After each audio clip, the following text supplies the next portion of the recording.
Olá, sejam todos bem-vindos ao nosso Darwin Conecta, o seu lugar de informação médica de qualidade, inovação e avanços na medicina. Eu sou Jason Simeonato e hoje nós vamos falar sobre como a tecnologia tem impactado na especialidade da ortopedia.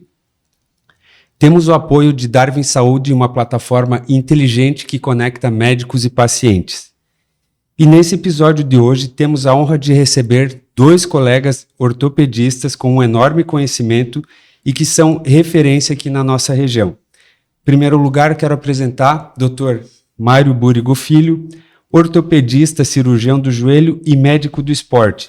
Ele é preceptor da residência de ortopedia do Hospital São José de Criciúma, mestre em ciências de saúde pela Unesc e especialista em cirurgia robótica. Seja bem-vindo, Dr. Mário. Obrigado, Geis, obrigado pelo convite para a gente conversar um pouco, valorizar o ecossistema local, que é algo que a gente conversa há bastante tempo. A Leve é uma parceira do Darwin, a gente está nesse processo de desenvolvimento local e é importante conversar sobre as inovações e sobre como a gente chegou até aqui e o que a gente planeja para o futuro. Exatamente. Aqui conosco também está o Dr. Lucas Emanuel Burico, médico ortopedista, especialista em cirurgia do ombro, cotovelo. Ele é chefe da residência de ortopedia e traumatologia do Hospital São José aqui de Criciúma. Bem-vindo, Dr. Lucas. Obrigado, Geis, pelo convite. Estamos aí para discutir sobre as novas tecnologias na ortopedia. Pois bem, em primeiro lugar, eu gostaria de tecer um comentário sobre como vocês chegaram até aqui, né? Vocês construíram uma clínica aqui na região e tiveram um crescimento fantástico e hoje ganharam o protagonismo na região com a Clínica Leve, né?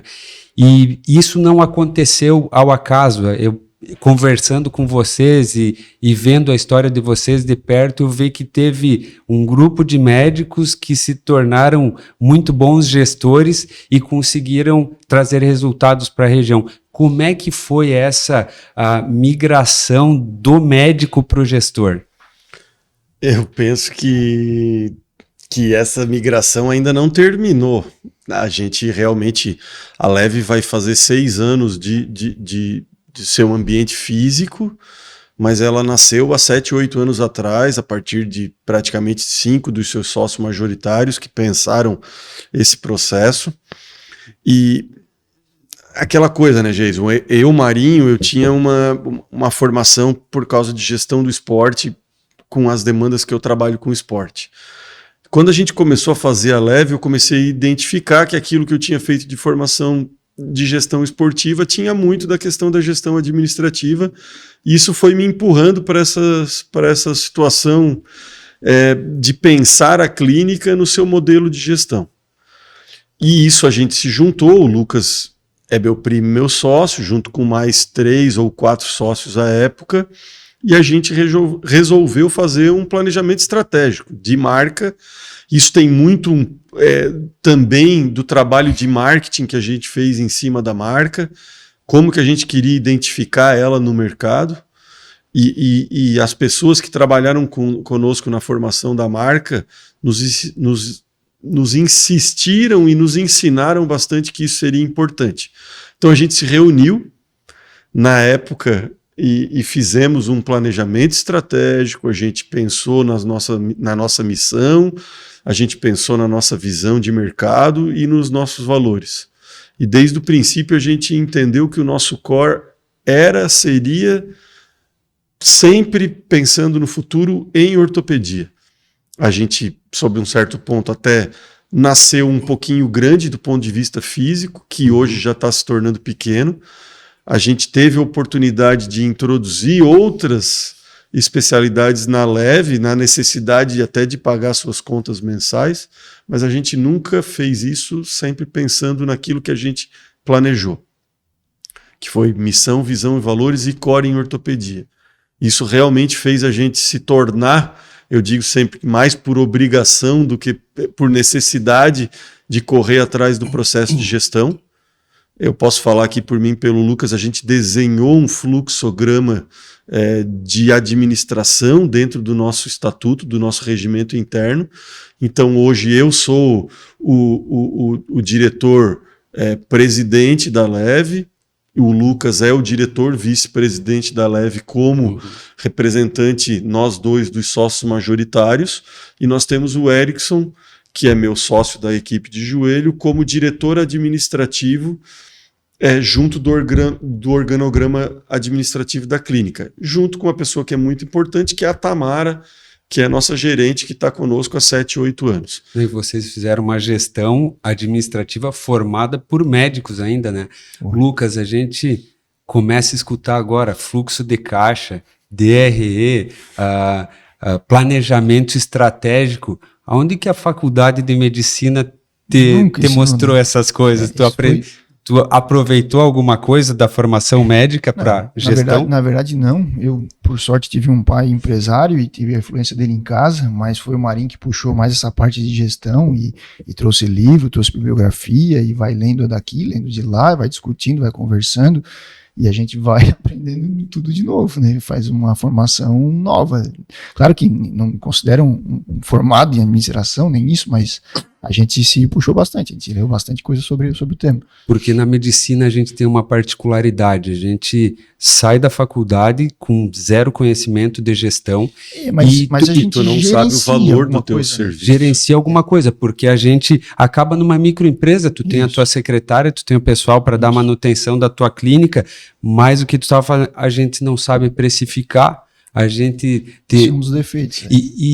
Uma das características, porque eu vejo a medicina ainda hoje, por um tempinho pequeno ainda vai ser assim, que tu começa a trabalhar, é uma empresa com fluxo de caixa positivo. Então toda empresa que entra dinheiro e aquele dinheiro que entrou satisfaz o dono, ele nem vai ver aonde está indo o gasto dele. Então isso muda quando tu tens um planejamento coletivo. Isso é muito importante. A Leve, ela foi desenhada no seu estatuto social, no seu contrato social e no seu regimento interno para ser uma empresa trabalhando para seus sócios. E aí, essa empresa que nasceu em 6 sócios e hoje são 14, com a previsão de chegar a pelo menos mais 2 ou 3 em 2026, já confirmados, ela é uma empresa que ela é desenhada para trabalhar para os seus sócios. Então, essa estrutura administrativa que eu falei, que a gente faz parte da área administrativa, ela também tem a sua parte jurídica, ela tem a sua parte de marketing, ela tem a sua parte contábil, certo? Então, existe essa estrutura desenhada no fluxograma onde os sócios estão acima disso e tomam as decisões que a gente segue. Só que, como toda boa empresa, tem coisas do dia a dia, controle de estoque, fluxo de caixa, que não dá para discutir com todos. Então, por isso que a gente fez esse desenho. E muitas vezes o que acontece é que a gente vê que os próprios médicos que são sócios da Leve têm dificuldade de entender isso que tu está falando, que é a questão de ser dono do seu próprio negócio e saber precificar isso e trabalhar, né?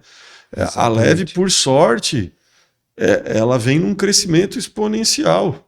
Há 6 anos crescendo em faturamento, em objetivos, e a equipe trabalhando e crescendo nesse processo. Uma das dificuldades é às vezes, acompanhar esse crescimento, né? É o que a gente está sofrendo hoje. Linha telefônica, às vezes cai a conexão aqui, cai lá, o próprio espaço físico. Uma das dificuldades hoje é lidar com esse crescimento acelerado. E a gente ainda depende de material humano, né? Sim. Todo o crescimento dentro de uma clínica, tu precisa em quem execute, é aquilo, né? Que se diz, né? Vocês que trabalham com software, todo software precisa pelo menos do input, né? O input é um humano que vai dar o dado para o software. Exatamente. Então, no final, nós somos hoje 11 funcionários, a Leve tem 11 funcionários, 2 sedes próprias, Orleans e Criciúma, e trabalha com uma terceirizada em Araranguá. Então, a gente tem todo esse controle, a gente desenhou a parte física da Leve com antecedência para ela ser uma empresa na nuvem, né? A gente tem todo o controle estabelecido na nuvem, a gente tem uma central na casa onde a gente trabalha, onde a gente controla todos esses processos. A gente entende que a inteligência artificial faz parte da conexão com o paciente, do nosso controle de fluxo, e aí a dificuldade é a gente, dentro do universo da medicina, que a gente se dedica à ortopedia, trabalhar, estudar e operar os nossos pacientes, é arranjar um tempo e espaço para a gente pensar essas coisas. É mais fácil ser médico ou ser gestor? É mais fácil ser médico. É só ser médico. Eu também acho. Gestão é um tema extremamente complexo, né? E assim, né, cara? Aquilo que se fala assim, tu vai aprender na dor, pô, dói pra caramba, velho. Dói porque porque às vezes as soluções... eu acho que tem uma vantagem nisso, que é assim, o médico, ele desenvolve um processo de solução de problemas, muitas vezes na pressão. Então, para nós, cirurgiões que estamos acostumados, às vezes, a tomar decisões dentro da sala, de ter que resolver problemas graves, nós que lidamos com cirurgia do trauma, urgência, emergência, tomar de soluções, às vezes a gestão, tu precisa respirar, refletir e fazer uma tomada de decisão depois para tu ver para que caminho tu vai. Na gestão, apesar de menos pressão, as tomadas de decisões, elas são mais assim, digamos, tu tem a oportunidade de refletir e elaborar caminhos. Que é aquela decisão, a gestão de crise, né? Eu trabalhei muito tempo em UTI, então às vezes chegava um colega e dizia assim, bah, mas esse caso foi conduzido desse jeito.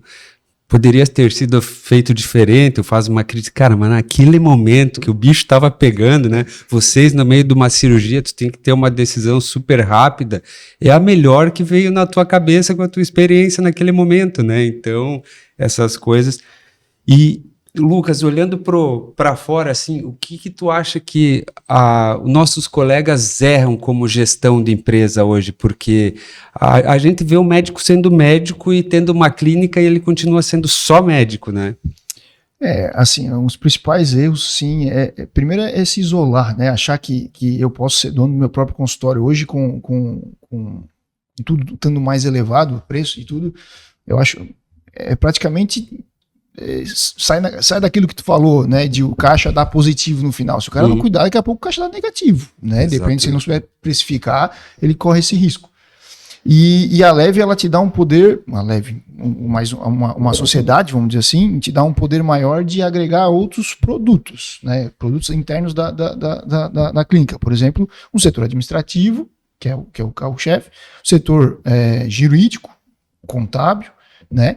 Então isso tudo te dá uma segurança, por exemplo, na hora de teve algum problema jurídico, tem lá o setor que vai decidir aquele negócio. Tu no consultório sozinho, tu tem que fazer isso sozinho, cara. Tu tem que, né, definir, às vezes consultar um advogado, ali já tem uma equipe pronta para fazer isso, né? O marketing tá lá, vou fazer no consultório, se eu sozinho, eu ia pensar, vou fazer um Instagram, tem uma equipe lá pronta para desenhar essa coisa. Então a coisa vira maior, fica maior e tem poder para isso, né? Tem mais gente para investir fazer, e aí é um trabalho mesmo da parte administrativa junto com os outros setores. Hoje eu tenho certeza absoluta que não tem nenhuma clínica que trabalhe com custo tão baixo para o seu médico como a Leve. E uma das dificuldades... tem um custo baixo sob controle porque a gente divide esse processo com todos e melhora, assim, a gente tem treinamento de equipe, a gente tem um custo baixíssimo hoje. Eu tenho certeza absoluta, na região, o consultório mais barato, com a estrutura que tem, administrativa, contábil, marketing, o consultório mais barato é o da Leve. E um dos erros dos novos sócios, aqueles que chegam por último, vamos dizer assim, é que eles acham que muitas vezes pensam que estão comprando uma hora de consultório, eles não entendem como funciona a empresa, por mais que a gente tente explicar depois de um tempo eles até entendem, né? Mas de início, assim, eles acham que estão comprando hora ali para trabalhar no consultório. Não é, cara, a Leve é um negócio maior, assim, sabe? Tem todo um suporte inteiro, né? Exatamente, porque tu entra protegido. Literalmente, hoje, quando tu adquire uma cota da Leve, tu está entrando num processo onde tu está protegido por uma série de fatores. O Lucas já falou do jurídico, contábil, tu já entra com uma marca que tem um reconhecimento na região, que faz um trabalho super desenvolvido no esporte amador e profissional da região, que tem uma série de parcerias, que tem um instituto acontecendo, um instituto de organização não social. Hoje a gente tem um instituto leve que trabalha, que desenvolve conhecimento, que tem parcerias com uma série de coisas. E principalmente, cara, tu tens um guarda-chuva, uma salvaguarda científica, que é ter médicos mais experientes que vão te dar suporte na construção da tua carreira. Tanto do ponto de vista de mentoria e tutoria, mas simplesmente assim, teve algum problema. A Leve hoje trabalha praticamente em 4 hospitais. São José, Unimed, São João e Sombrio. Certo? Que a gente está tocando Sombrio já faz praticamente 1 ano e meio, e estruturando um serviço que não existia. Assim como a gente fez em Araranguá por um tempo e depois acabou deixando por licitações governamentais e outras coisas, mas há um compromisso do grupo da Leve com a saúde regional. E quando tu, mais novo, vai lá te expor nessa região, tu tem um suporte técnico meu com maior experiência, do Lucas e do Robson segurando, e do Fernando. Cada especialidade existe uma cadeia, né, de pessoas mais experientes que tu entra com o suporte. Que a gente ganha essa experiência, essa expertise para voar sozinho na carreira médica. Mas o começo, a gente passa por umas instabilidades e sempre a gente tem alguém do nosso lado para fazer essa troca. Com certeza, o guarda-chuva é um ótimo lugar, é uma segurança maior. Falando de âmbito médico mesmo, fora da gestão, a gente tem processos internos que a gente discute os casos internamente. Vai discutir com o Robson, que é mais experiente, com o Fernando, com o Lucas, que tem bastante experiência hoje de novas tecnologias de trauma. O que tu acha que eu faço nesse caso? O que eu faço naquele outro? Vai por aqui. Então, sim, a gente dá um suporte científico e técnico, porque quando a gente está falando de técnico na ortopedia, a gente está falando de relações comerciais também com empresas fornecedoras de material ortopédico. Sim, vocês têm toda a logística por trás disso, né? E como tu falou, nós estamos montando lá um hospital novo.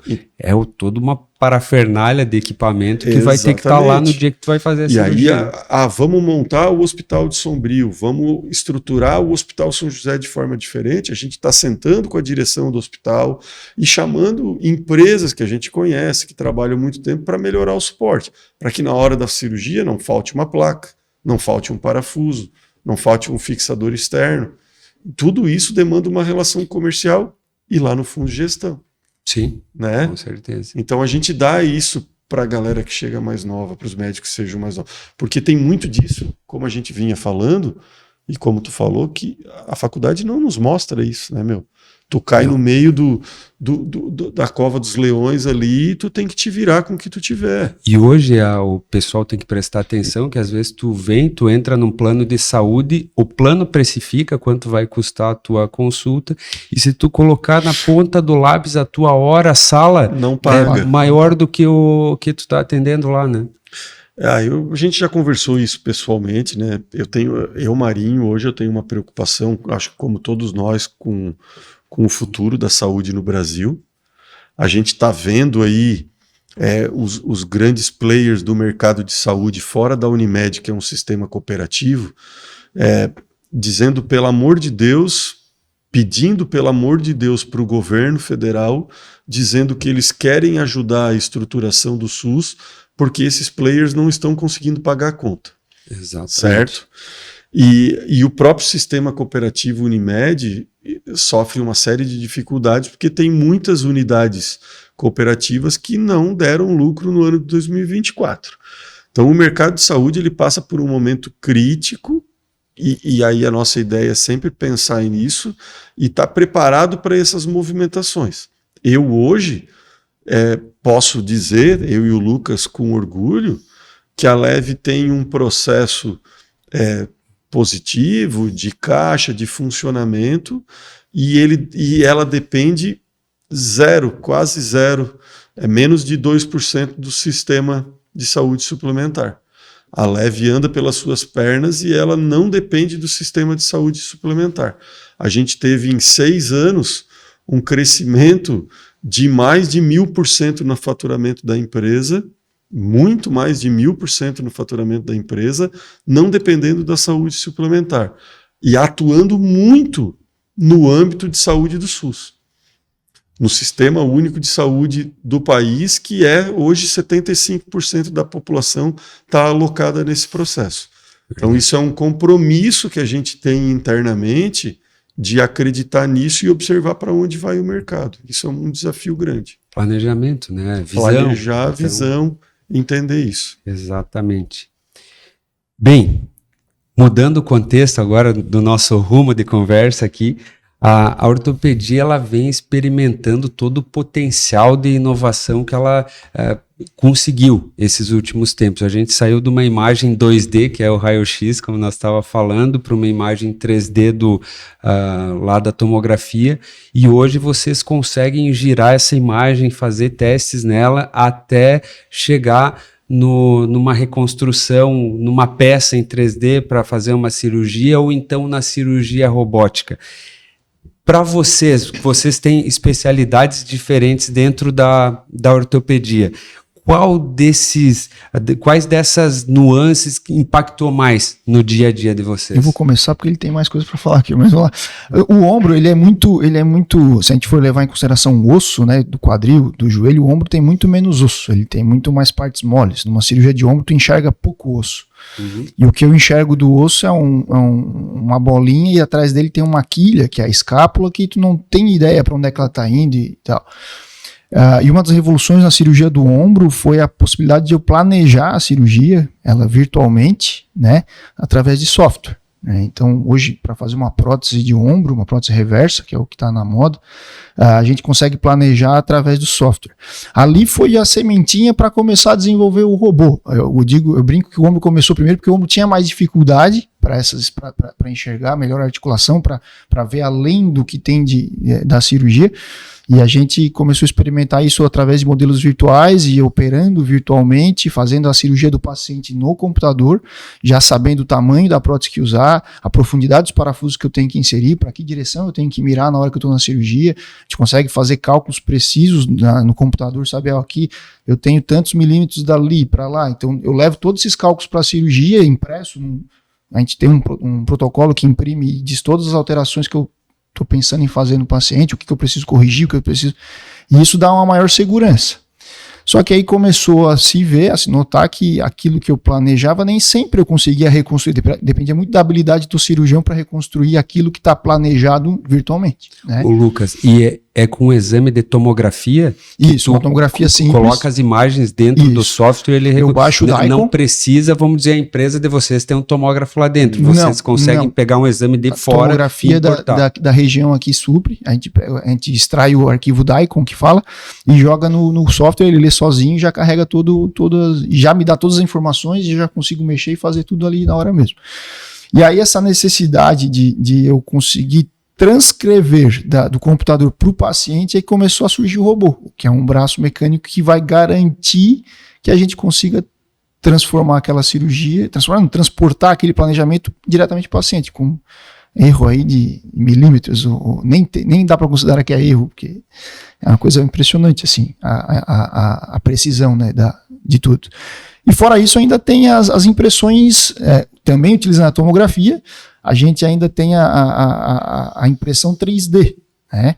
A impressão 3D, o que ela nos dá? Ela nos dá a possibilidade de imprimir aquela tomografia e sentir na mão, conseguir avaliar e até às vezes operar de forma física mesmo, utilizar a prótese ali se for o caso, depende de cada paciente, ter uma noção da perda óssea, que nas cirurgias ortopédicas muitas vezes o osso some, ele vai gastando, perdendo, ou às vezes por fraturas e tal, e a gente consegue ter uma noção da quantidade de osso perdida ou necessária para reproduzir a cirurgia que a gente quer fazer. E aí isso nos dá lastro para solicitar um osso no banco de osso, o volume de osso que eu vou precisar, porque tudo isso tem que ser pensado antes para chegar na hora da cirurgia tudo pronto. Não tem como eu chegar na hora cirurgia, me vê o osso aí. Não, o osso tem que vir antes, vem de longe, chega de avião, a gente busca o osso lá em Florianópolis, na SC Transplantes.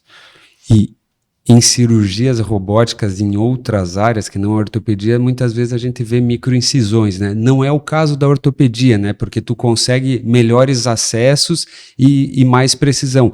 Mas fazendo uma analogia com essa microcirurgia que tu vê em algumas especialidades hoje, tu vai ter um ganho para o paciente no sentido de diminuir tempo de recuperação, diminuir erro médico, digo, apesar de ela não diminuir tanto a incisão, ela diminui a agressão a partes moles, né? Quando tu tem um planejamento, e pelo menos no joelho, o Marinho pode falar melhor, mas o planejamento te permite que tu corrija no osso os defeitos, né? O robô corrige no osso.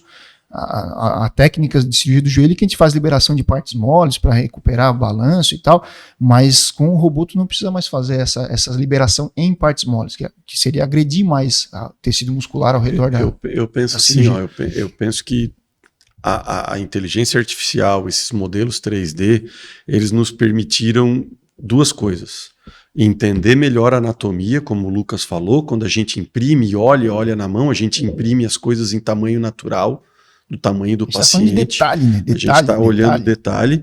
E os softwares em si de inteligência artificial e de planejamento, como é o caso que eles usam no robô, no ombro, que ainda não é para robótica, mas como é no nosso caso do robô Mako que a gente trabalha, tanto no quadril quanto no joelho, eu e o Fernando, a gente consegue prever movimento. O robô consegue prever a partir das reconstruções o que tu vai ter de movimento. Pois é, eu ia perguntar para vocês antes, porque a hora que tu põe uma placa, né, que tu põe uma estrutura externa ali, pô, às vezes tu pode estar pegando um tendão ali, tu pode fazer uma estrutura que vai fazer atrito com... É isso, é prever as coisas com antecedência. E aí o que o Lucas estava falando é que o robô entra, é importante diferenciar isso para quem está olhando, né? A cirurgia ortopédica ela não é no joystick, como é a cirurgia robótica de barriga e coisa.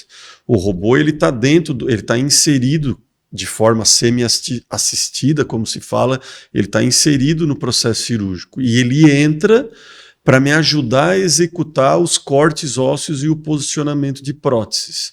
E aí ele diminui muito o índice de erro de posicionamento, ele tem um nível de assertividade monstra, que é em torno de 97% daquilo que foi planejado, e o erro dele é baseado em 1 a 3 graus e 0,75 milímetros. Então é um erro que não cabe no olho humano. Só para contextualizar, um cirurgião humano, ele pode errar 10 graus, 10 milímetros, que é aceitável, e isso clinicamente não tem alteração. 10 graus na amplitude do movimento pode fazer uma diferença enorme, né? Isso, mas teoricamente, clinicamente, se tu errar isso, não é tão problema, mas o robô erra 1 grau, 1 milímetro. Então ou melhor, nem erra muito isso. Impressionante o que a gente está passando. E isso, a gente ainda está se perguntando por quê. Qual é o limite disso tudo? Porque a gente, por exemplo, a gente teve uma atualização de software de joelho ano passado de robótica e está previsto outra esse ano. Para onde que isso vai, sabe, Jason? Eu tive uma pergunta na nossa rede social, vou colocar em jogo aqui a pergunta do Ari. Ele fez a pergunta em relação ao custo-benefício, né? Tanto para o médico quanto para o paciente, porque para o médico chegar lá na cirurgia robótica, tu tem todo um caminho, e para o paciente chegar na cirurgia robótica tem custo. Hoje existe um custo-benefício disso? Vale a pena? Existe, já está desenhado. Tu escolheu o robô? Não, isso sim, nem é quase indiscutível. Assim, o paciente que tiver condições de investir no robô, ele está investindo em algo muito melhor, muito mais tecnológico para ele. O robô nos permite um nível de planejamento, como o Lucas falou. Eu achei que a pergunta era mais no nível hospitalar. Por quê? Sim, é um custo alto de investimento, só que hoje já existe uma série de trabalhos científicos feitos da área de gestão mostrando os benefícios daquilo que a cirurgia robótica propicia ao hospital.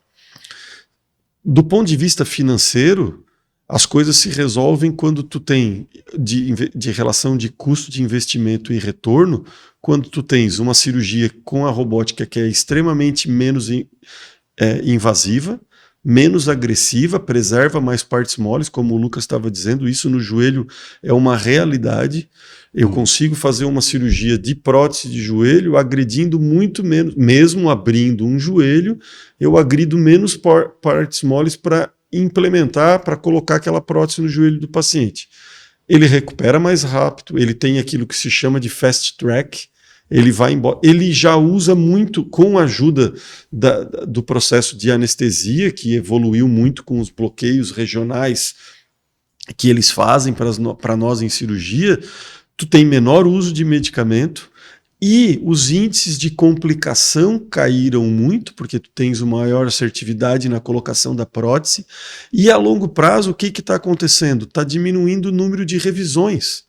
Porque assim, grande problema de ortopedia, de trabalhar com prótese de ombro, prótese de joelho, prótese de quadril, prótese de tornozelo, que também está entrando no mercado, o grande problema é que tu tens índices aceitáveis de possíveis complicações, desde infecção até complicações mecânicas de prótese.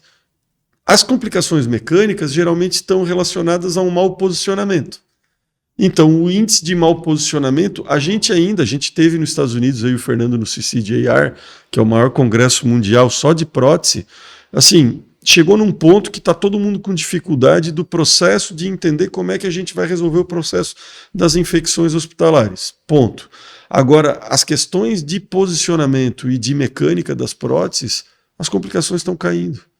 Então, o próprio plano, a própria saúde suplementar, digamos assim, dos Estados Unidos e já no Brasil está começando a entender que tu com um robô, tu melhora a tua prática e tu diminui a tua complicação. Vou te dar um número muito prático. Uma prótese hoje de joelho importada custa mais ou menos em torno de 13 a 15 mil reais. E uma prótese de revisão vai custar 40, 50 mil reais. De revisão, no mínimo, com alguns casos mais graves, onde tu tem perdas ósseas, tu precisa de melhores mecanismos de controle de maior, né? Tu pode chegar a valores de 100 mil reais uma prótese. Então, quando tu diminui o índice de complicação, tu tá te pagando. Esse robô vai te pagar isso Hoje já tem trabalhos mostrando que em 3 anos uma cirurgia robótica paga o custo de investimento. Custo do robô. E tem um outro detalhe muito importante. Até mesmo a alta precoce, né? Esse paciente que tem que é o famoso fast track. Fast track, ele tem menos chance de ter uma infecção, de uma complicação, ele consegue ir embora mais cedo, né? E, Jason, lá do outro lado da gestão, tem uma coisa que é o seguinte: o paciente acredita em tecnologia. Sim. Aquela marca, aquele hospital que consegue vincular o seu trabalho à tecnologia, ao avanço daquilo que está chegando e aquilo que tu está fazendo, ela aumenta o fluxo de pacientes no seu sistema. E eu vou trazer à tona uma conversa que a gente escuta de conversar na rua, de falar com colegas, e toda especialidade, todo o profissional se pede, será que a inteligência artificial, será que a tecnologia vai substituir a gente, né? Vai. Eu acho que é o seguinte, eu acho que... eu acho que vai, mas a curto não, né? A calculadora veio e não substituiu a matemática, né? A gente, nem o contador, né? Mas eu acredito que o médico que vem embasado com tecnologia, que sabe usar a inteligência artificial, esse vai substituir o médico que não sabe. Então eu acho que a tecnologia ela não vai trabalhar sozinha, mas ainda em humanas, que precisa do papel do médico ainda. É esse médico que a gente está falando que eu acho que as novas gerações vêm de forma diferente. Eu acho que as boas faculdades hoje do Brasil estão incutindo boas práticas de gestão já na formação de novos médicos, que é para poder entender. Né? Começou pela USP, se espalhou Brasil afora. Eu acho que isso é um caminho sem volta e tem que ser, porque a gente tem que saber quanto vale a profissão. Agora, aqueles médicos que não estão olhando para o mercado de tecnologia, para a sua prática diária de consultório, eles em 5, 6 anos eles vão estar fora do mercado, Jason. Exatamente. Eles não vão se sustentar no mercado. Não tem como o cara sobreviver com uma secretária escrevendo a caneta numa agenda. Não. E a questão da tecnologia, ela vai muito além de um equipamento, né? Porque o que nós estamos falando aqui, uma comunidade médica, né? Tu trabalhar com dados, tu tá com, às vezes, algum insight daquele paciente que está entrando na tua sala, tu vai conseguir ter uma visão ampliada, eu diria até tu vai ter uma realidade aumentada da saúde daquele paciente naquele momento, né? Assim, a gente sempre apostou muito nisso, a gente está sempre ligado, a gente tem trabalhado com a inteligência artificial em alguns processos dentro da clínica mesmo, formação de laudos, respostas, pareceres médicos, processos me faltou o termo, de perícias. A gente tem trabalhado nisso e discutido internamente. A gente tem lá uma sala na Leve onde a gente discute essas coisas. A gente já testou algumas IAs para ajudar nessas nossas práticas. E isso é um negócio que não tem como tu fugir desse processo. A gente brinca, a gente fez um congresso conjunto aqui da ortopedia o ano passado, e assim, a gente praticamente modulou o cronograma do congresso com a ajuda da inteligência artificial, há 2, 3 anos atrás já. A gente modulou e construiu isso, depois foi construindo detalhes. Não tem como tu fugir disso, tu não vai fazer isso de forma manual mais, né? E às vezes eu, Marinho, especialmente, eu me assusto e me preocupo às vezes quando uns caras mais novos que eu, que já estou virando a curva, já estou passando para a 3ª década de trabalho praticamente, quando os caras estão saindo da faculdade e não estão enxergando isso. Exatamente. Isso eu não consigo conceber. E eu vejo assim, a gente tem um balizador hoje, né? Porque a gente está numa ciência humana, não é exata, né? E às vezes tu tomar uma conduta e a inteligência artificial te balizar, né? Não, esses artigos realmente eles corroboram com o que você pensou. E do outro lado, eu vejo pessoas despreparadas perguntando para a inteligência artificial, aí sim, para ela dizer o que fazer. Eu acho que não é nesse sentido. Quem vai comandar a inteligência artificial é o ser humano, e ele tem que... Os melhores preparados. Os melhores preparados. Que vão saber como é que se diz, vão saber fazer as melhores perguntas, né? Eu acho, cara, que, assim, acho um caminho sem volta. Sem volta, eu acho que os médicos têm que se preparar, não só do ponto de vista técnico, e mesmo tecnicamente falando, aquele cara que não tem acesso à alta tecnologia, se ele se limitar ao processo de entender o que é a alta tecnologia, ele está ficando fora já do mercado. Sim. Porque vai vir alguém que vai entender ele. Porque toda tecnologia, está aí uma coisa que muitas vezes as pessoas não se dão conta, igual o celular que todo mundo tem. Toda tecnologia que funciona, ela é exponencial, né? Ela vai explodir e ela vai chegar ao acesso de todos. Então, muitas vezes a gente está aqui andando na linha de frente da impressão 3D, mas daqui a pouco, esquece, vai ter todo mundo acesso a isso. A gente tem uma especialidade que já imprimiu algumas coisas na Leve, dentro do nosso processo. Pessoal da Neuro. Já foram lá, já testaram, já fizeram impressões 3D de crânios e tal, porque eles foram lá, entenderam aquilo que a gente faz.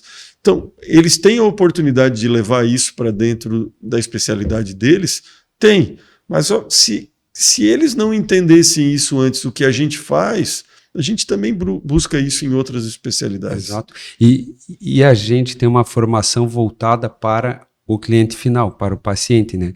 E uma confusão que existe às vezes na tecnologia, eu vou trazer a tecnologia para fazer algo por mim. Eu acho que na saúde ela não está aí para isso. Eu acho que a tecnologia ela deixa a saúde mais humana, porque se eu tirar aqueles processos burocráticos e repetitivos do meu dia a dia, eu tenho mais tempo para me dedicar ao paciente, eu tenho como escutar coisas que eu não ia escutar se eu estivesse lá preenchendo um papel. No caso de vocês fazem todo um planejamento para chegar na cirurgia e entregar o melhor resultado para o paciente, né? Isso é um negócio que o Lucas estava falando em relação à impressão. Hoje, o que a impressão 3D nos permite na Leve é fazer o plano A, B e C de qualquer cirurgia complexa antes de a gente entrar no ambiente cirúrgico.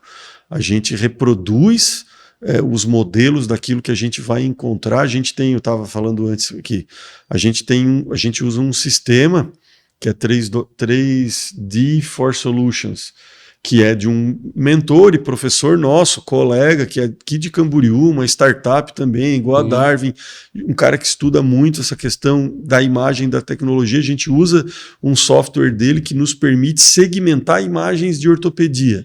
Ou seja, tomografias com próteses, placas, parafusos, a gente consegue tirar os componentes metálicos do processo e deixar só o osso.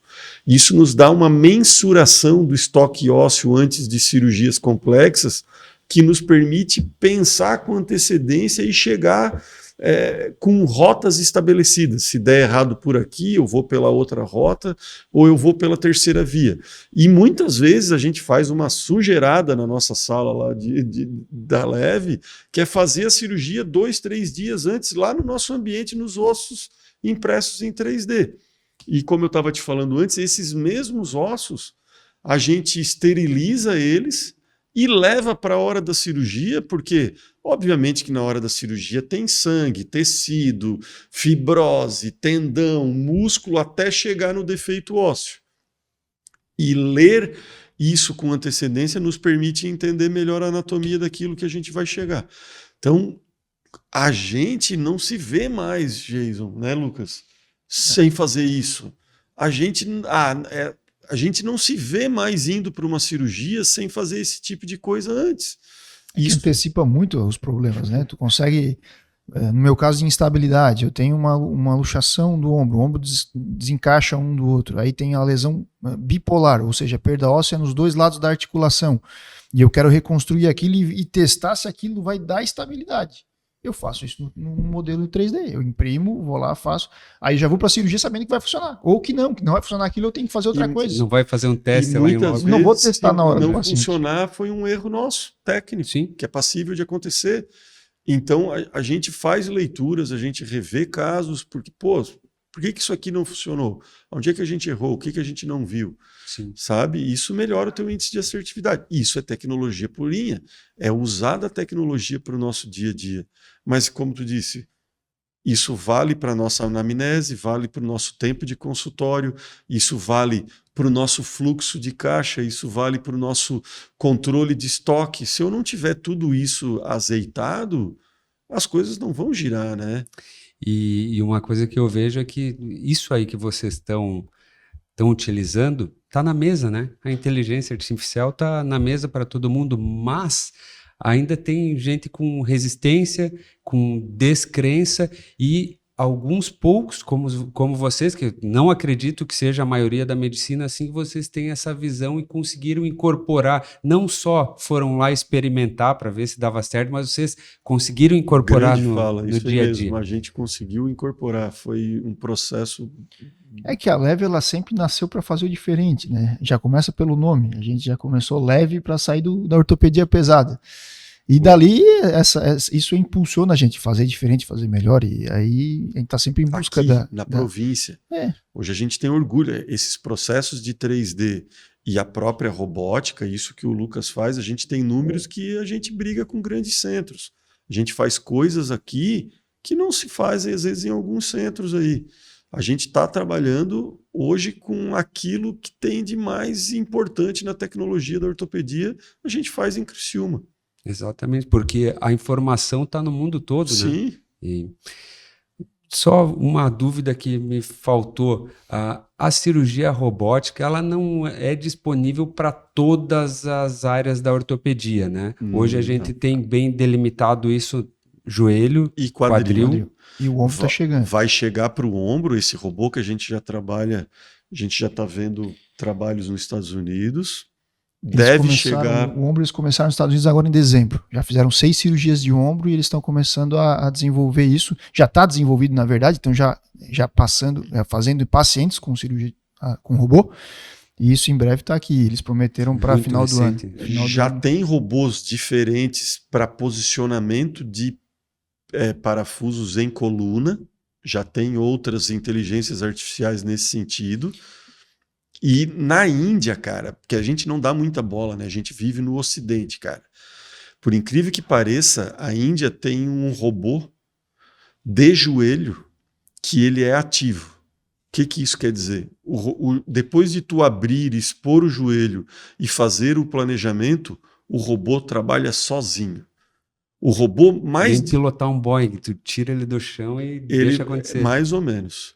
Então, assim, e assim, a Índia não está muito disposta, ela está levando gente lá para ver, porque, obviamente, quando caiu o muro de Berlim e o mercado capitalista se abriu com mais de bilhões de pessoas, a Índia tem uma população de 1,5 bilhão de pessoas.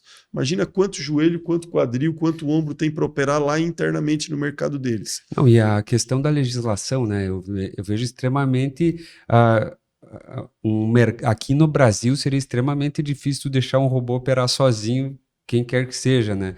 A legislação lá, acredito que eles são mais voltados para a tecnologia, então... Então, cara, mas isso é um caminho sem volta.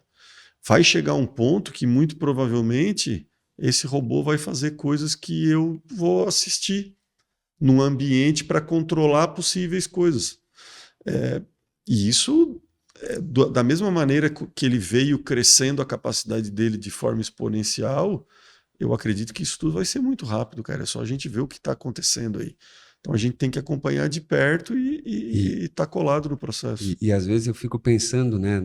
Vocês, cirurgiões, quantos casos vocês operaram ao longo da vida? Vocês conseguiram acumular esse nível de dados para chegar a uma conclusão. Agora tu imagina um robô que usa inteligência artificial, que mapeia a situação daquele joelho, quantos casos ele vai ter carregado no banco de dados dele para conseguir tomar uma decisão, né? Isso, através desses dados, né, o software que eu mencionei antes, ele já diz para mim o que eu tenho que fazer. A prótese, porque no ombro ele tem mais de um modelo de prótese, né, reverso, anatômico e tal, que no joelho é sempre um estilo, assim, a princípio. E aí ele já me diz qual que eu tenho que fazer. Ó, tem 50% de chance de tu fazer esse modelo, ou 100%, dependendo do ele já lê a doença, o problema, ele já entende as deformidades e diz, tu tem que fazer isso, tu tem que fazer. E a questão do controle do dado, como tu insiste, que é o seguinte, eu terminei a cirurgia do Mako, ele já registra o dado na hora.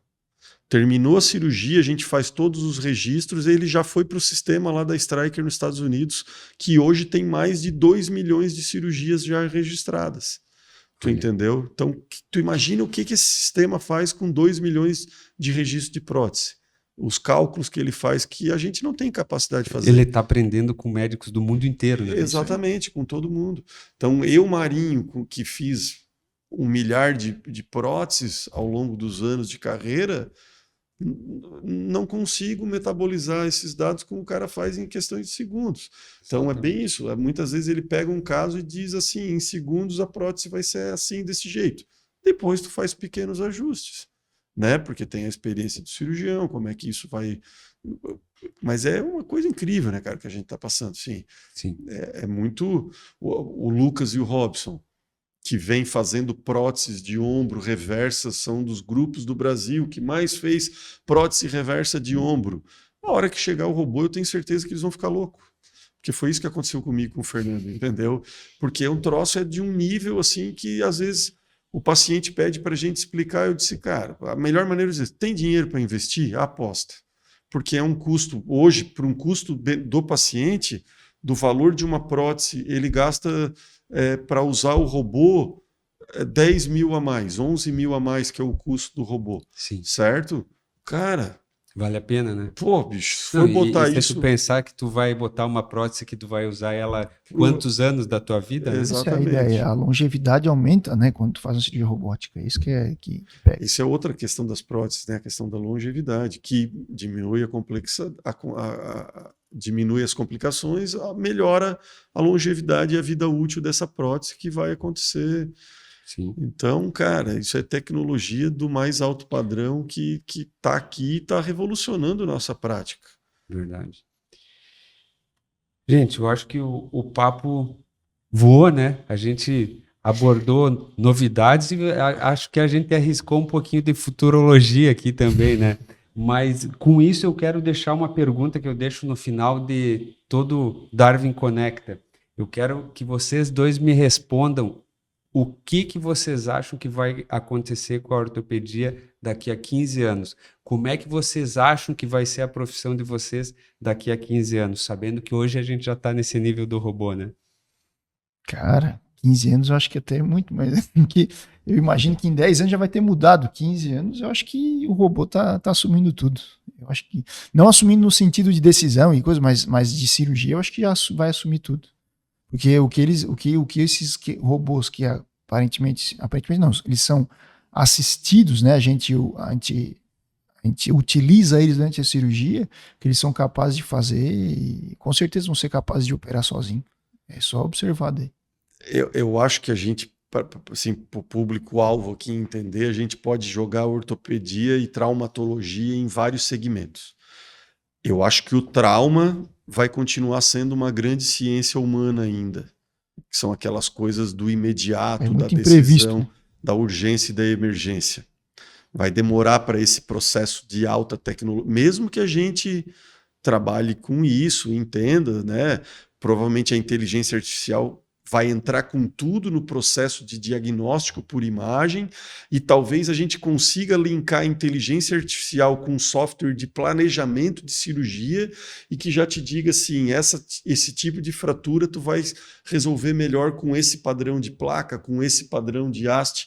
Eu acredito que vai, mas a solução técnica manual ainda vai ser muito do cirurgião lá no dia a dia. A segunda grande área da ortopedia que eu acho que vai passar por uma revolução e já está se desenvolvendo, é a questão daquilo que se chama de medicina regenerativa e ortobiológicos, cartilagem, menisco e essas coisas que eu acho que tem muita coisa ainda que a gente até conversou antes, laboratórios de impressão de cartilagem e scaffolds, que a gente chama, que são substituições biológicas articulares de estruturas que às vezes pacientes mais novos, isso eu acho que é um grande campo ainda de tecnologia que vem muita coisa pela frente. E na cirurgia degenerativa, que é essa questão da prótese, eu estou junto com o Lucas, eu acho que o robô vai tomar conta geral. Acho que ele vai chegar a um ponto que eu vou estar monitorando igual um Boeing, como tu usou, eu vou estar monitorando ele ali como um piloto e vendo para umas tomadas de decisões bem peculiares. Eu acho que a ortopedia é nesse mundo assim e isso não tem espaço. Mas eu sim, como eu disse, eu acredito que a gente tem que se vincular cada vez mais à inteligência artificial para melhorar a nossa tomada de decisão. Sim. Eu acredito muito nisso. Isso aumenta a nossa carga de estudo, né? Que para a gente assumir o controle de tudo isso aí, a jornada é longa de tu sair da faculdade e tu tá operando um robô, né, na sala de cirurgia ou de estar usando essas tecnologias eu novas. Tenho uma teoria muito pessoal, assim, sabe, que volta e meia, às vezes, eu acho que vocês da Darwin, tu mesmo, a gente já conversou, acho que tu lê bastante isso, mas às vezes eu tento pegar uns artigos, até vou te dizer, saiu no Arthroscopy essa semana, um Journal of Arthroscopy, um jornal super importante, tentando explicar para os médicos como é que é o desenvolvimento de neurotecnologia de uma inteligência artificial. Rede neural. Rede neural. Porque é o seguinte, eu acho que o grande desafio é a gente refazer as nossas redes neurais para tentar entender como a inteligência dá saltos. A inteligência artificial, ela, quando tu começa a compreender ela, quando tu estuda, tu vê que ela dá uns saltos de aprendizado que... Pô, por que eu não consigo fazer isso? Exatamente. Né? Então, assim, a gente vai ter... só vai ter boas tomadas de decisão quem estudar, esses processos. Exato, a gente vai ter que entender o que a gente está utilizando. Exatamente, não vai ser uma coisa que vai cair no teu colo e vai resolver os teus problemas. Não, tu vai ter que estar preparado para encarar essas tecnologias. Verdade. Bem, Marinho, Lucas, aonde que a gente encontra vocês? Site, rede social, como é que a gente chega até vocês para dar uma olhada no joelho? Através do Instagram, @leveortopedia, o site é o leveortopedia.com.br, né? Nosso telefone é 3025 1227, e a gente fica localizado ali logo atrás do Colégio Marista, na esquina entre a Rua Augusto dos Anjos e a Guerra Junqueira, número 158. bem no coração do Pio Correia ali. Ali é a Leve Ortopedia. Boa. Isso aí. E todos nós, a gente trabalha junto com o marketing também as nossas páginas pessoais, né? Através da Leve Ortopedia com 2 Vs. Vão nos achar aí no trabalho individual de cada um. A gente aposta bastante nisso, a gente sempre tentou trabalhar a imagem e a marca sendo mais importante do que cada um de nós. A gente acredita que vai construir algo para o futuro, que outras gerações vão tomar conta daquilo que a gente está fazendo pela medicina do sul do estado de Santa Catarina. Perfeito. Gente, obrigado por ter oferecido um pouco do tempo de vocês. A gente aprendeu muito nessa aula de hoje, a gente viajou no tempo, viajou na tecnologia, mas eu acho que isso é esclarecedor. Para quem não é da área, a gente se surpreende quando vê tudo que está acontecendo, né? E eu acho que se a gente ficar atento ao que está acontecendo, se a gente chegar nas fronteiras do conhecimento de cada especialidade, a gente consegue enxergar um pouquinho mais além, levantar os nossos olhos para ver na nossa especialidade o que eu vou procurar hoje, o que está acontecendo comigo, né?